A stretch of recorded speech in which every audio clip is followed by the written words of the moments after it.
what would be hugely beneficial to the United States, which ironically the United States companies don't want, is more work visas, right?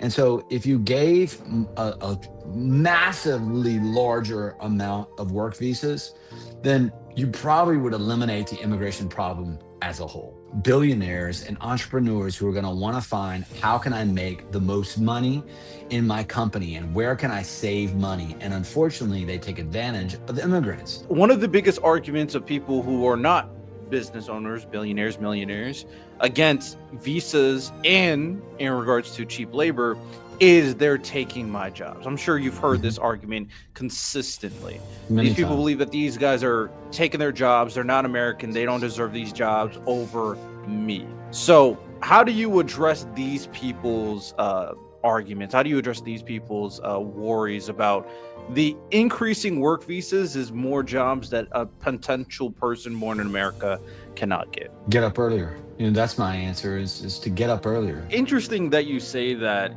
just get up earlier, especially considering a lot of the argument I hear when it comes down to people on the right for something like DEI, for example, is that it should only be based about merit. And if we're Yeah. making a very totality argument I that know. merit is the number one thing that matters, then just because you're born in the country, your merit should supersede the fact that you're getting outdone from someone who's not born in the country. Like, what are you being born in the country have to do with everything? It's all about merit, right? You mentioned asylum, and I do think that is a very important place to start in this conversation. It's very clear that the MAG administration has a aggressive notion towards immigrants. They demonize immigrants, as we've talked about. They're willing to do whatever it takes to send them out. That is their solution. And the result of their solution is most people think this is insanity, this is wild, or this is unconstitutional. Judges are constantly saying this is not good. And the numbers of deportations that was apparently going to happen isn't happening because they completely lied about the amount of numbers of immigrants that come into the country. So, in all intents and purposes, their plan is not working. It's a terrible plan. It's not a good plan, regardless of what people are telling you. So, what is a actual good immigration reform? And I do think it starts with the asylum process and how people apply, how there are people waiting for the procedure and to go to the courts. How there are some people who are supposed to go to a court date, miss it. What do you think about the asylum process as of right now, as of the last couple of years? And do you think it can be improved and how you would improve it? Yeah, I think the asylum process is definitely broken. I mean, there's no question about that. Asylum hearings take years. Now they're speeding up now, but they've taken years. There's people in Miami, for example, Venezuelans, who've been waiting 8 or 9 years for their initial interview. And that's just something because of the backlog in asylum applications and the lack of putting money towards the agency for people who are processing these types of applications. So that's the number one issue, is that you could improve that and speed that up by hiring more agency workers in USCIS who could do those interviews, who can give people that fundamental, fair, due process interview to see if they have a valid claim, right? But I think kind of spinning off of that, what would be hugely beneficial to the United States, which ironically the United States companies don't want, is more work visas, right? And so if you gave a massively larger amount of work visas, then you probably would eliminate the immigration problem as a whole.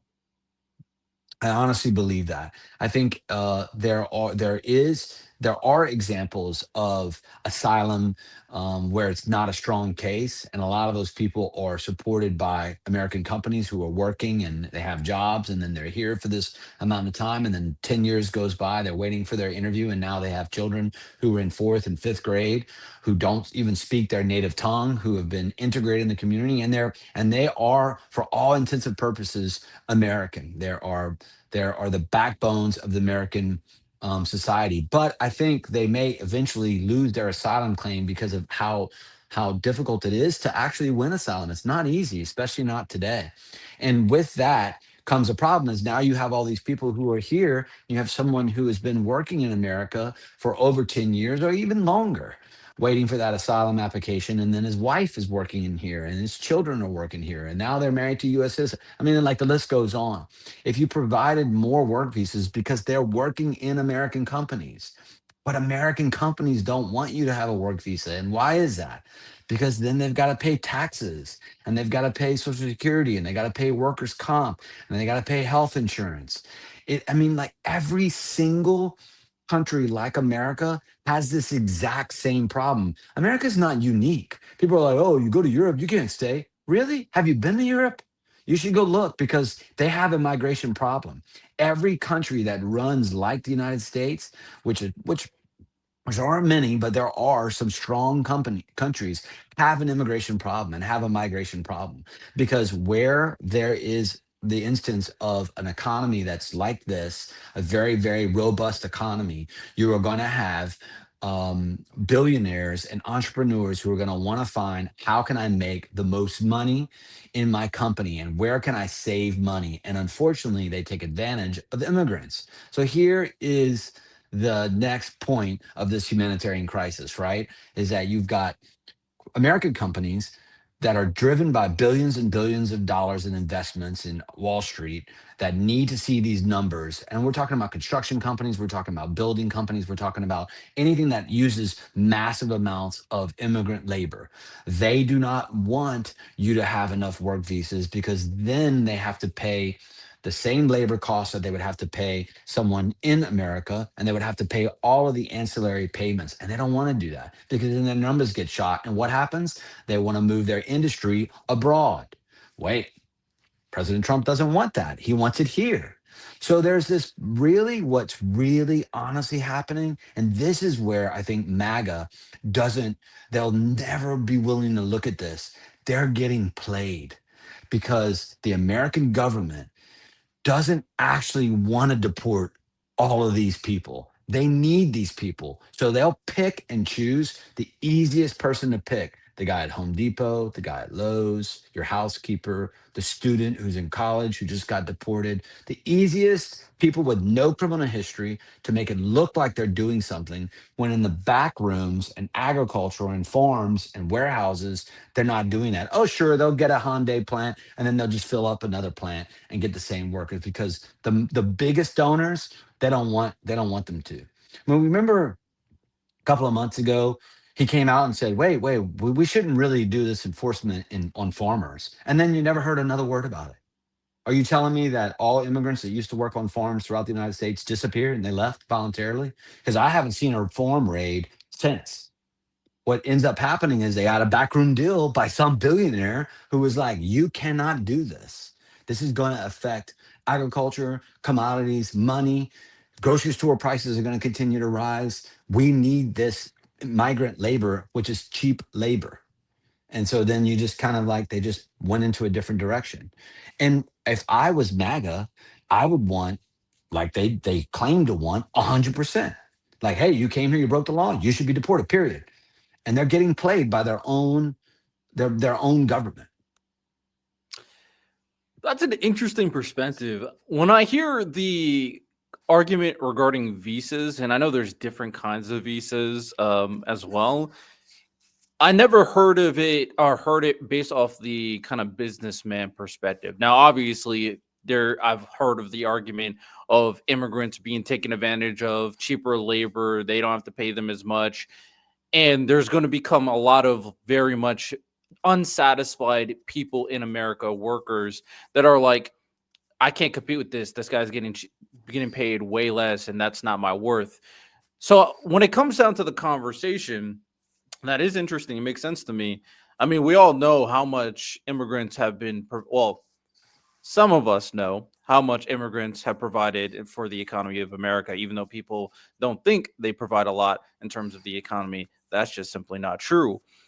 But one of the biggest arguments of people who are not business owners, billionaires, millionaires, against visas and in regards to cheap labor is they're taking my jobs. I'm sure you've heard Mhm. this argument consistently. These Many people times. believe that these guys are taking their jobs. They're not American. They don't deserve these jobs over me. So, how do you address these people's arguments? How do you address these people's worries about the increasing work visas is more jobs that a potential person born in America cannot get?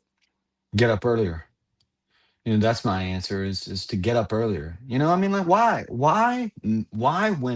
when I complained about not coming out first or coming out second or third to someone else who was faster than me or better than me, why did people tell me to train harder?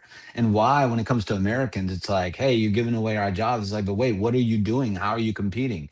Maybe there's a whole like imbalance of the economy as a whole. I mean, like, maybe lawyers and doctors shouldn't make as much, and maybe we should pay plumbers more. I mean, like, I don't, and I think most people would agree that to become a plumber, you can make a lot of money now. And it's like, I don't understand the full economics. I'm assuming an economist could explain to us better in how that works. But I tell people, it's not even about cost for me, and I buy things. I get things fixed. I just want someone who's going to be reliable, who's going to show up on time, who's going to work hard, who's not going to give me a problem, who's not going to have issues. And skilled labor, for the most part, we don't support a lot of skilled labor in America for Americans.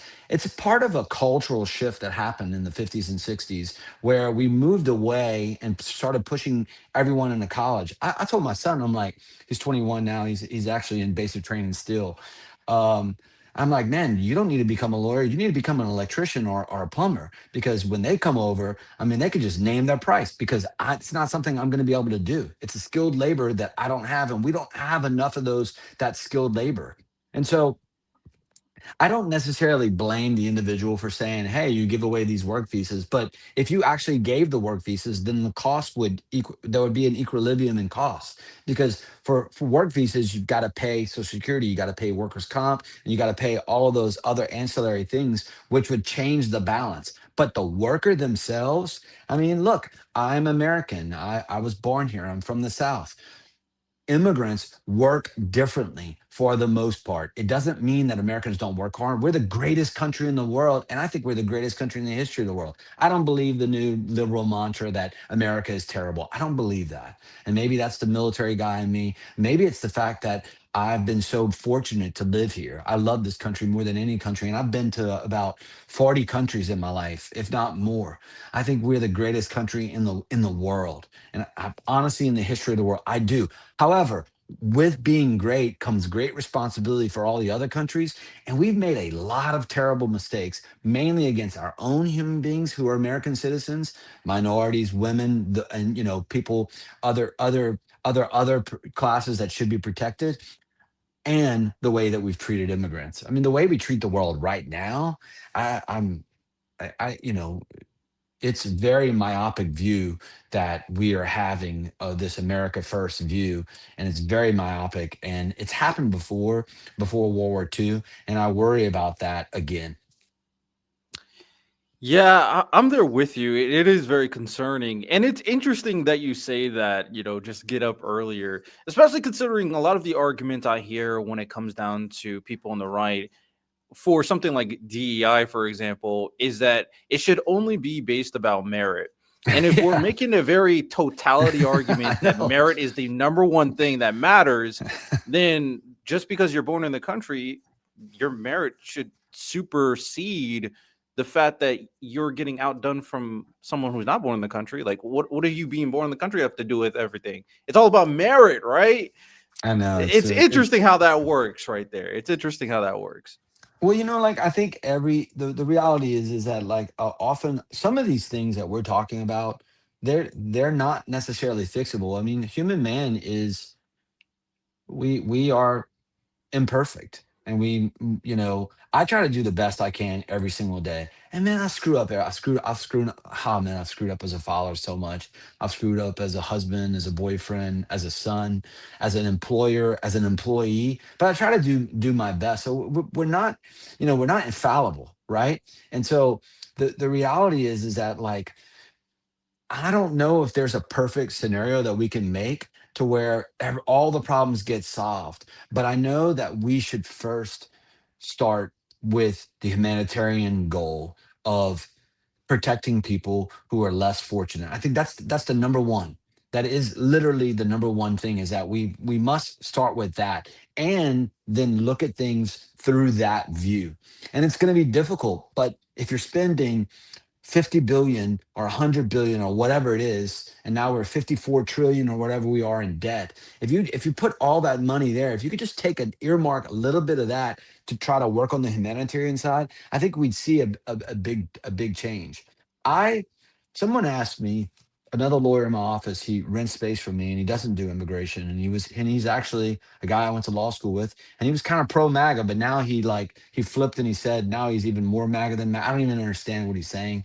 We don't talk about politics at all. It's this other like Okay. sect of basically super nationalists. I don't know what it is called, but he asked me like, what do you think's going to happen? And unfortunately, I think it's going to continue to get worse until, and I mean, you're not asking me this question, and maybe it was going to go there, but I think until next year, to the elections, I think maybe people in who believe the way I am, hopefully there we see a change.